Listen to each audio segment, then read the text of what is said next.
والحمد له على إحسانه والشكر له على توفيقه وامتنانه، وصلى الله وسلم على خاتم النبيين وإمام المرسلين سيدنا محمد بن عبد الله الأمين وعلى آله الطيبين وأصحابه الغر الميامين. ما اتصلت عين بنظر ووعت أذن بخبر وسلم تسليما كثيرا كثيرا. أما بعد، فأعوذ بالله من الشيطان الرجيم. بسم الله الرحمن الرحيم. بل نقذف بالحق على الباطل فيدمغه فإذا هو زاهق ولكم الويل مما تصفون. صدق الله العظيم. عزیز طلبہ کرام، یہ میرے لیے شرف و سعادت کی بات ہے کہ میں اس وقت ازہر الہند ام المدارس دارالعلوم دیوبند میں آپ سے مخاطب ہوں.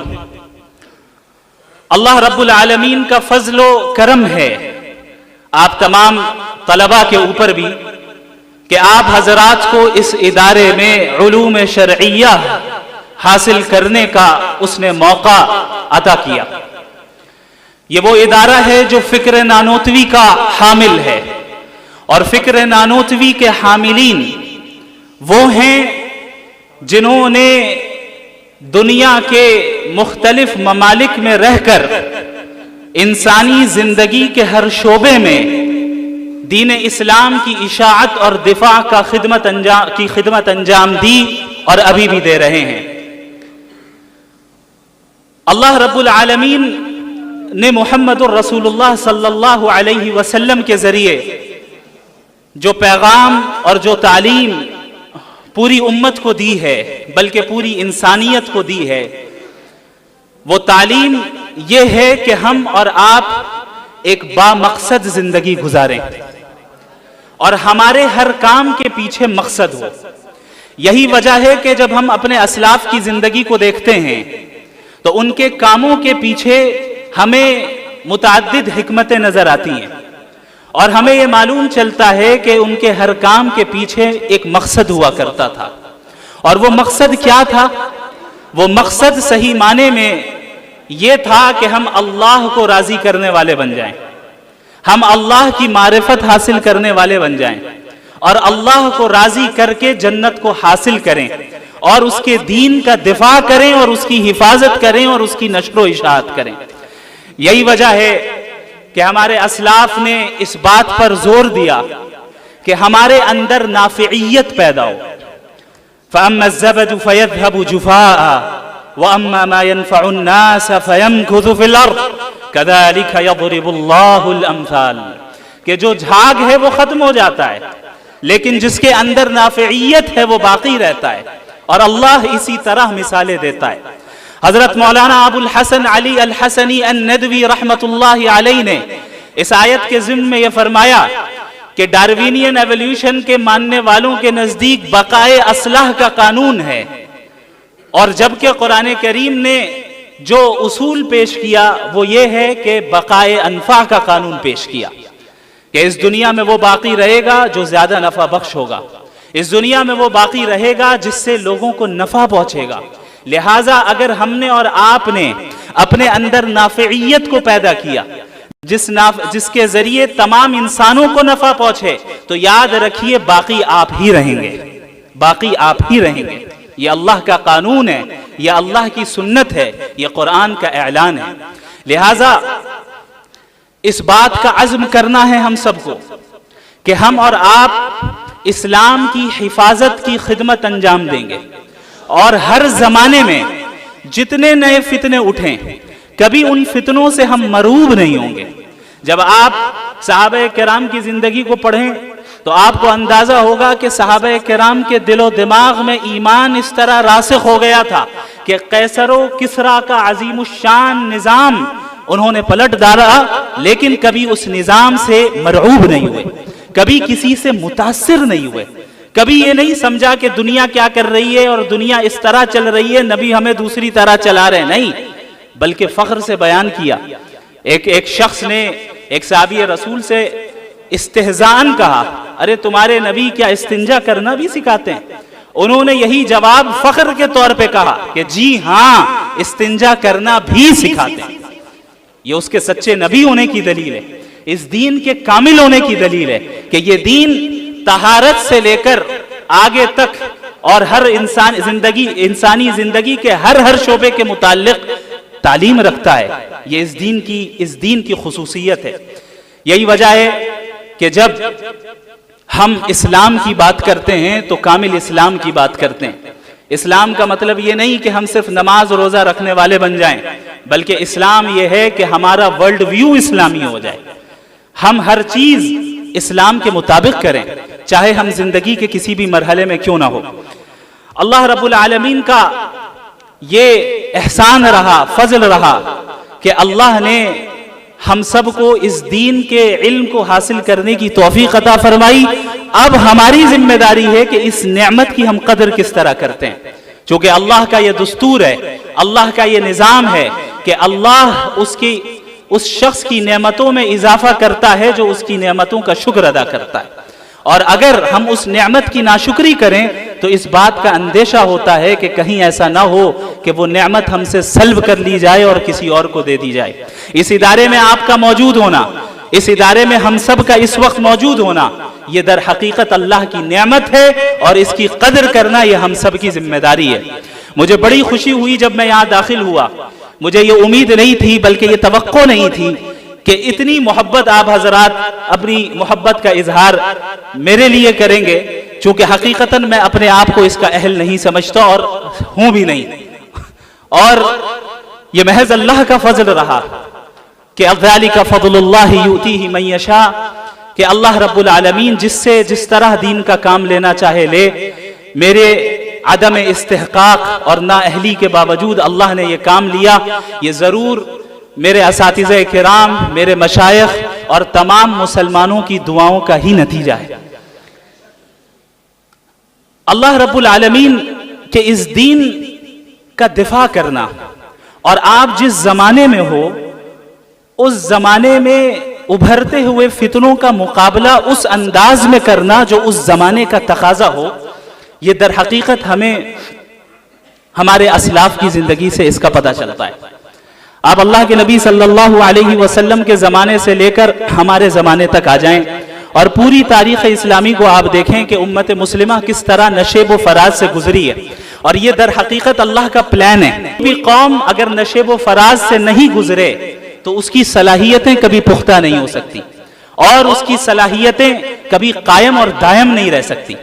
اگر یہ امت نشیب و فراز سے گزری ہے اور ابھی بھی گزر رہی ہے تو کسی بھی طرح مایوسی کا شکار نہیں ہونا ہے، بلکہ اس کو اللہ کا نظام تربیت، اللہ کے نظام تربیت کا حصہ سمجھنا ہے۔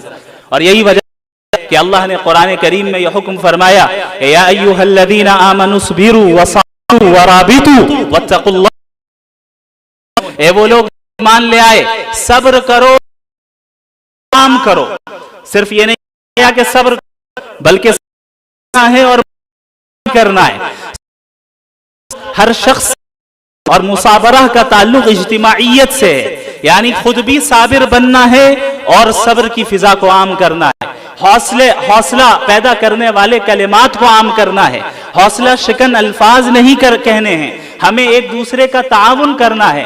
ورابطو، اور محاذ پر ڈٹے رہو، مورچوں پر ڈٹے رہو، کبھی باطل سے متاثر نہ ہو۔ یہ نہ دیکھو کہ تمہارے پاس اسباب کی کمی ہے، تعداد کی کمی ہے، یہ دیکھو کہ تم کس رب کے ماننے والے ہو۔ وہ رب قادر مطلق ہے، وہ رب جب چاہے گا، جیسا چاہے گا، جس سے چاہے گا ویسا کام لے گا۔ اس رب سے استعانت کرو، اس رب سے مدد طلب کرو، اور اس بات پر ڈٹے رہو کہ محمد الرسول اللہ صلی اللہ علیہ وسلم کی تعلیمات کے مطابق ہی ہم زندگی گزاریں گے اور اسی دین اسلام پر ہی مریں گے، اس کے علاوہ کسی اور نظام پر نہیں مریں گے۔ ایک دوسرا پیغام جو میں آج اس مبارک مقام سے دینا چاہتا ہوں، وہ پیغام بہت اہم ہے۔ یہ پیغام صرف آپ کے لیے نہیں بلکہ ہمارے ملک کے تمام ان طلبہ کے لیے ہے جو کسی بھی ادارے میں علوم شرعیہ کو حاصل کر رہے ہیں. یاد رکھیں اس دین کا جو تصور ہے وہ امت کا تصور ہے. ہمارا اور آپ کا جو تعلق ہے وہ امت کا تعلق ہے. ہم سب کو ان تمام چیزوں سے اجتناب کرنا ہے جن کے ذریعے امت میں کسی بھی طرح تفرقہ ہو اور انتشار پھیلے. اب کسی بھی طرح کی عصبیت ہمارے اندر نہ آئے. اللہ کے نبی صلی اللہ علیہ وسلم کی جب بعثت ہوئی تو الگ الگ قسم کی عصبیتیں موجود تھیں. اللہ کے نبی صلی اللہ علیہ وسلم نے ان تمام عصبیتوں کو ختم کیا چونکہ وہ عصبیتیں امت کو اور انسانوں کو متحد ہونے سے روکتی تھیں اور سب کو کلمہ توحید پر نبی نے متحد کیا. اوس اور خزرج آپ حضرات مجھ سے زیادہ جانتے ہیں کہ یثرب میں یہ جو دو قبیلے تھے آپس میں کس طرح لڑتے تھے, آپس میں ایک دوسرے کے خلاف کس طرح سازشیں کرتے تھے. لیکن اللہ کے نبی صلی اللہ علیہ وسلم نے قبائلی عصبیت کو ختم کیا اور کلمہ توحید پر ساری امت کو اور اہل یثرب کو متحد کیا. یہ اس بات کا پیغام ہے کہ دیکھ لو ہمارے مزاج میں اختلاف تو ہو سکتا ہے, جزوی چیزوں میں اختلاف ہو سکتا ہے, لیکن عقیدے اور اصول میں ہم سب متفق ہیں. لہٰذا یہ چیز میں کھل کر کہنا چاہوں گا تمام لوگوں سے جو یہاں موجود ہیں اور ان طلبہ سے بھی جو کسی بھی ادارے سے تعلق رکھتے ہیں, ایک نئی قسم کی وبا عام ہے. وہ وبا ہے ادارے کی عصبیت, ادارے کی عصبیت. اور اس عصبیت کی بنیاد میں بھی اس عصبیت کی بنیاد پر ہمارے درمیان انتشار ہو رہا ہے. میں یہاں پر چاہتا ہوں کہ ہم سب اس بات کا اعلان کریں کہ ہم اور آپ ایک ہیں, ہم مختلف نہیں ہیں. ہم یہ نہ دیکھیں کون ندوی ہے, کون قاسمی ہے, کون مظاہری ہے, بلکہ اس بات کا اعلان کریں کہ ہم ندوی قاسمی عصبیت کی دیوار کو آج ہی منہدم کرتے ہیں. ندوہ اور دیوبند ایک ہی ہے, ندوہ اور دیوبند کا مقصد ایک ہی ہے. وہ مقصد اللہ کے دین کی حفاظت اور اس کی اشاعت ہے. طریقہ کار میں اختلاف ہو سکتا ہے, جزئیات میں اختلاف ہو سکتا ہے, اور یہ اس امت کی خوبی ہے, اسے تسلیم کرنا ہے. اللہ رب العالمین سے میں دعا گو ہوں کہ آپ تمام حضرات کو جزائے خیر عطا فرمائے. یہ آپ حضرات کی دعاؤں کا نتیجہ ہے کہ جو کچھ بھی اللہ نے کل ٹوٹی پھوٹی باتیں میری زبان سے کہلوا دی, محض اس کا فضل ہے اور اس کے بعد آپ حضرات کی دعائیں. اور میں ایک چیز اور بتاؤں کہ اس ڈیبیٹ اور مناظرے کو جو انجام دیا ہم نے, اس کی آخری تیاری اسی سرزمین دیوبند میں ہوئی الحمدللہ.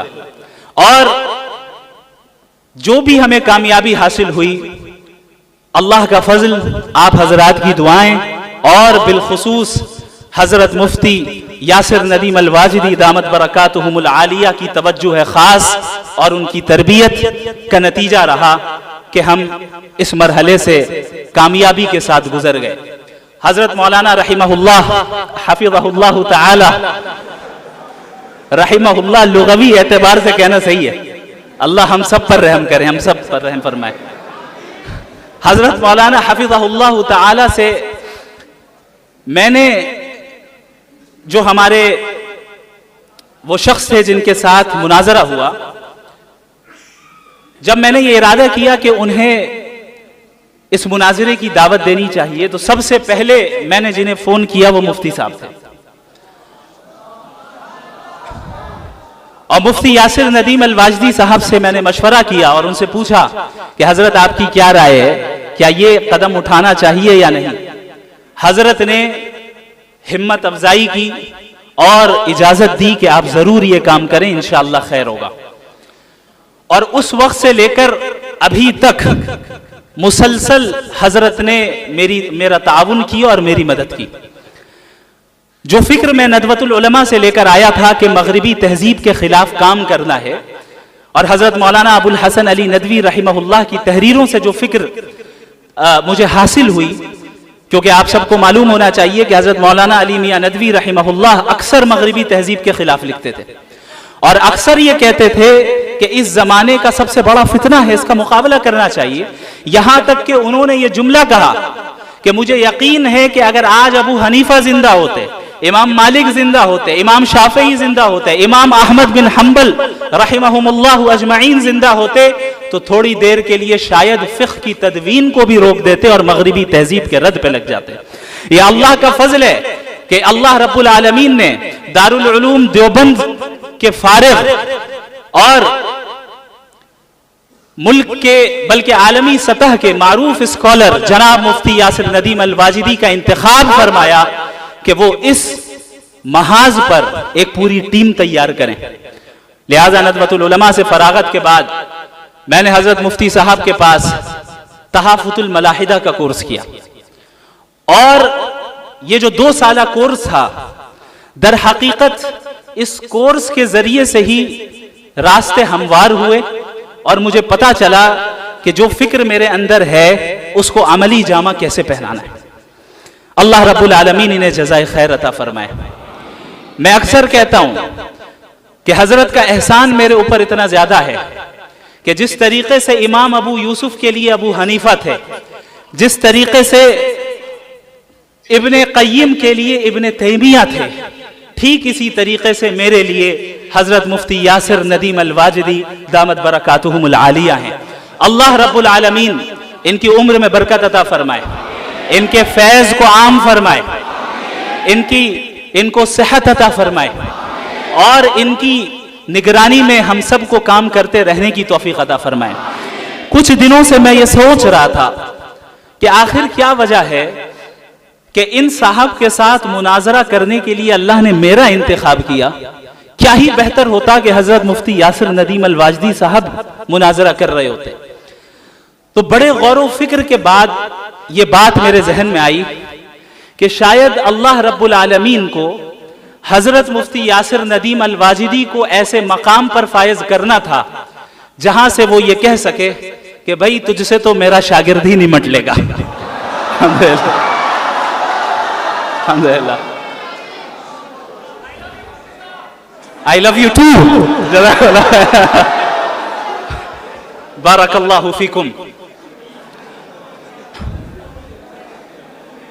انشاءاللہ تعالی یہ سلسلہ دین کی حفاظت کا جاری رہے گا، اور آپ حضرات کو دیکھ کر یہ امید کرتا ہوں اور یہ مجھے احساس ہوتا ہے کہ انشاءاللہ آپ میں سے ہر ایک فرد جدید فتنوں کا مقابلہ کرنے کے لیے تیار ہوگا۔ جتنے فتنے سر اٹھائیں گے انشاءاللہ ہر گھر سے شمائل اٹھے گا انشاءاللہ۔ جتنے بھی فتنے اٹھے انشاءاللہ اس دین کی حفاظت کرنے کے لیے ہر صدی میں رجال اللہ کھڑے ہوں گے۔ جس طرح ہر زمانے میں ایسے رجال اللہ کو اللہ نے پیدا کیا کہ وہ اپنے اپنے زمانے کے فتنوں کو انہوں نے کچل کر رکھ دیا اور ان زنجیروں کو توڑ کر رکھ دیا، اس زمانے میں اللہ رب العالمین نے مغربی تہذیب کے فتنے کے مقابلے کے لیے جس جماعت کا انتخاب کیا ہے اس کی ابتدا کے لیے اللہ رب العالمین نے حضرت والا کا انتخاب فرمایا ہے۔ اللہ رب العالمین ہم سب کو توفیق دے، دین پر قائم رہنے کی توفیق دے، علوم شرعیہ کو سمجھنے کی توفیق دے، اس پر عمل کرنے کی توفیق دے۔ اور ایک چیز میں اور بتاتا ہوں اور اس کے بعد میں اپنی بات مکمل کروں گا انشاءاللہ۔ اس ادارے میں رہتے ہوئے آپ اپنے اساتذہ کی قدر کر لیں، اپنے اساتذہ کا احترام کر لیں۔ یاد رکھیں جو دعائیں آپ اپنے اساتذہ سے اس وقت حاصل کر لیں گے ان کے نتائج آپ اپنی موت تک دیکھیں گے اور موت کے بعد بھی انشاءاللہ دیکھیں گے۔ میں فخر کے طور پر نہیں بلکہ تحدیث بن نعمت کے طور پر یہ بات بتاتا ہوں، صرف اس لیے کہ آپ کو اس بات پر ترغیب دلاؤں کہ اپنے اساتذہ کی قدر کس طرح کرنی چاہیے۔ جب میں ندوۃ العلماء میں پڑھتا تھا تو حضرت مولانا سعید الرحمن الاعظمی دامت برکاتہم العالیہ محتمم دارالعلوم ندوۃ العلماء کے گھنٹے میں اکثر میں اس چیز کی کوشش کرتا تھا کہ میں ایسی جگہ پر بیٹھ جاؤں کہ حضرت جب کتاب پڑھا کر اٹھیں اور باہر کی طرف جائیں تو حضرت کو جوتے میں پہناؤں۔ لہٰذا بعض طلبہ کے درمیان مسابقہ ہوتا تھا کہ کون دروازے کے قریب بیٹھ رہا ہے، میں وقت سے پہلے آتا تھا وہاں بیٹھ جاتا تھا، اور یہ سلسلہ پورے سال رہا۔ جب ان کی کلاس ہوتی ان کا درجہ لگتا میں انہیں جوتے پہناتا۔ حضرت نے پورے سال کچھ نہیں کہا سال کے اخیر میں جب میں فارغ ہو رہا تھا، حضرت نے یہ جملہ کہا کہ آپ نے مجھے جوتے پہنانے کی ذمہ داری آپ نے ہی لے لی ہے، میں دعا کرتا ہوں اللہ آپ کے ذریعے سے اس دین کا علم مشرق و مغرب میں پھیلائے گا۔ میں سمجھتا ہوں کہ یہ جو کچھ بھی کام کل ہوا یہ میرے اساتذہ کرام کی دعاؤں کا نتیجہ ہے، میرا اس میں کوئی دخل نہیں، کوئی بھی دخل نہیں۔ میں نے بس ایک چیز کی پابندی کی کہ میں اپنے اساتذہ کی باتیں مانتا تھا۔ اگر وہ کہتے تھے کہ باہر نہ جاؤ تو میں نہیں جاتا تھا، اگر وہ کہتے تھے کہ اس وقت پڑھو تو میں پڑھتا تھا۔ میں نے اتنا ہی کیا ہے۔ یہ ان حضرات کی دعاؤں کا نتیجہ ہے کہ اللہ رب العالمین جس سے جو چاہے کام لے لے۔ یہ واقعہ میں نے آپ کو اس لیے بتا دیا تاکہ آپ حضرات جس قیمتی لمحے سے اس وقت گزر رہے ہیں اس کی قدر حقیقی معنی میں آپ کو اس وقت ہوگی جب آپ اس ادارے سے فارغ ہو کر نکل جائیں گے، لیکن قبل اس کے کہ بہت دیر ہو جائے ہم اور آپ اس لمحے کو اور اس نعمت کی قدر کر لیں اور اسے غنیمت سمجھیں اور اپنے اساتذہ کے مشوروں کے مطابق کام کریں اور اپنے اندر اللہ سے تعلق قائم کریں۔ یاد رکھیں بالآخر اللہ کا تعلق ہی کام آتا ہے، بالآخر اخلاص ہی کام آتا ہے کہ ہم جو کام کریں اللہ کے لیے کریں، کسی دنیاوی غرض سے نہ کریں۔ بہرحال یہ ایسی باتیں ہیں جو آپ حضرات مجھ سے زیادہ جانتے ہیں اللہ کے فضل سے، اور ان باتوں کو آپ اپنے اساتذہ کرام سے براہ راست سنتے آئے ہیں اور سنتے رہیں گے انشاءاللہ تعالی۔ مزید میں ان حضرات کی موجودگی میں مزید لب کشائی کی جرت نہیں کر سکتا، اسی لیے میں اتنی باتوں پر ہی اکتفا کرتا ہوں۔ جزاکم اللہ خیرا وآخر دعوانا ان الحمد للہ رب العالمین، والسلام علیکم ورحمۃ اللہ وبرکاتہ۔